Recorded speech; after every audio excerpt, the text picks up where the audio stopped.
Welcome back, everyone, to part 90 of our 100-part CPC exam series. I am so thrilled to have you here for another high-speed explainer. Now, before we kick off our categorical tour of the CPT medicine section today, make sure to like, share, and subscribe to Decode Healthcare with Harshal. All right, today we're walking through the non-surgical specialty diagnostic testing and clinical treatments that you absolutely must master. So grab those CPT manuals and get ready to tab. Okay, let's dive right into this. We're going to be moving fast through 5 main stops today. First, the psych ward. Second, the dialysis center. Third, the eye and ENT clinic. Fourth, the cardiovascular lab. And we'll wrap it all up with a quick cheat sheet. All right, stop number 1, the psych ward, covering psychiatry and biofeedback. Stepping into the psychiatry department, there's one golden rule for the CPC exam. It is strictly a numbers game. It's all about time thresholds and knowing exactly how many minutes your provider spent with the patient. Notice how rigidly the coding aligns with specific blocks of time. 16 to 37 minutes? That gets you the 90832 code for a 30-minute session. 38 to 52 minutes? Gets you 900834. And 53 minutes or more gets you 900837. Anything under 16 minutes? Actually, scratch that. It's not even a debate. It's simply not billable. But hey, watch out for the classic exam trap. If the documentation says 45 minutes, it absolutely does not equal the 900837 code. It squarely falls into that 900834 bucket. Now, aside from just time, you really have to ask yourself what exactly was performed. You have standalone psychotherapy codes like 9832 for when only therapy is provided, but if that therapy is performed on the exact same date by the exact same provider in conjunction with an evaluation and management service, maybe for medication management, you absolutely must use the add-on codes like 9833, 9836, or 9838. Moving right along to stop number 2. The dialysis center, covering dialysis services. Let's see how this builds as we step into the dialysis center. This section covers end-stage renal disease and hemodialysis coding rules, and it heavily tests your ability to spot frequency and intensity in the patient chart. For a standard hemodialysis encounter, your keyword hunt is absolutely crucial. If the physician performs a single evaluation, you code 90935. But if the documentation uses the word repetitive or describes multiple evaluations during the dialysis, you bump that straight up to 90937. That word repetitive is a huge clue. It signals a significantly higher intensity of physician involvement. Now, for long-term management, we use ESRD monthly capillation services. The coding formula here is simple but strict. It's basically the patient's age plus the number of face-to-face visits in that month. So code 90960 is specifically for a patient age 20 or older who has 4 or more visits. The trap here? Oh, it's definitely confusing a single visit procedure with a monthly management code. If they were only seen for partial months, you drop down to the daily outpatient ESRD service codes, which are 90967 through 90970. Keeping our momentum going, stop number 3, the eye and ENT clinic, covering ophthalmology and otorhinolaryngology.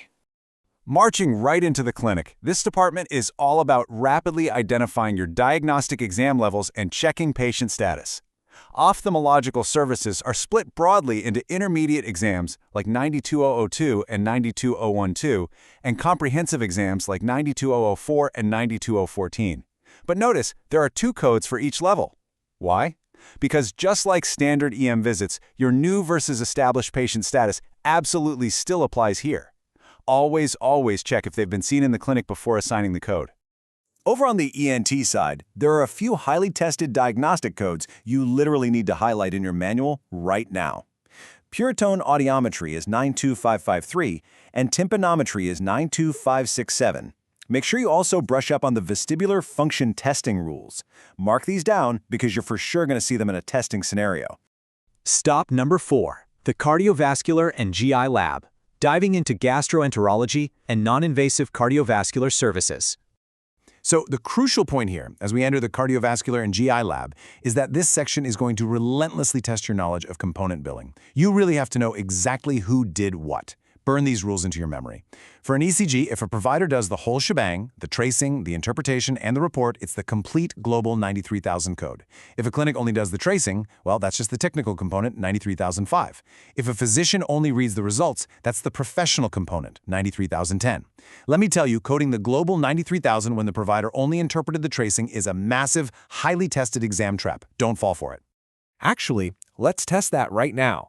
What if the cardiologist only interprets an ECG that was physically traced at an outside hospital? What do you code? You code 93010, the professional component only. And you know, this brilliantly illustrates the exact same logic applied to cardiovascular stress testing. Guys, please stop bundling these incorrectly on the exam. If the vignette clearly splits tasks among different providers, the complete global code 93015 is just wrong. You absolutely must match the action, whether it's supervision with 93016, tracing with 93017, or interpretation with 93018 to its specific standalone component code. The Holter monitor codes perfectly mirror that exact same ECG logic. A 24 to 48 hour continuous recording has a global service code of 93224. But watch for the component split. If one tech does the hookup and a totally different physician does the review and analysis later, you're splitting those into 93225 for the technical part and 93227 for the professional review.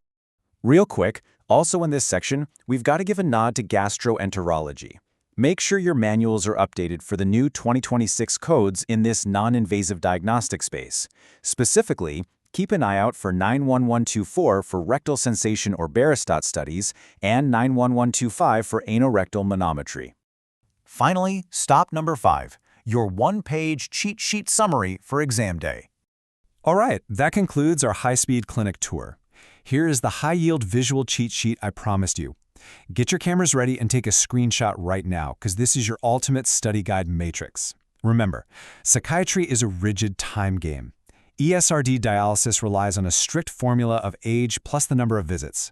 And cardiovascular tests, whether it's an ECG or a stress test, will relentlessly test your ability to separate global services from technical tracings and professional interpretations. You have done a fantastic job mastering this section of the explainer today. Coming up in Part 91, we're going to tackle pulmonary, allergy and immunology, neurology, and physical medicine and rehabilitation. But I want to leave you with a final provocative thought to chew on before next time. If you get an exam scenario where a cardiologist and an outside clinic literally share a single procedure, do you know exactly which two-digit modifier is going to save your claim? Think about it, and I'll see you in Part 91.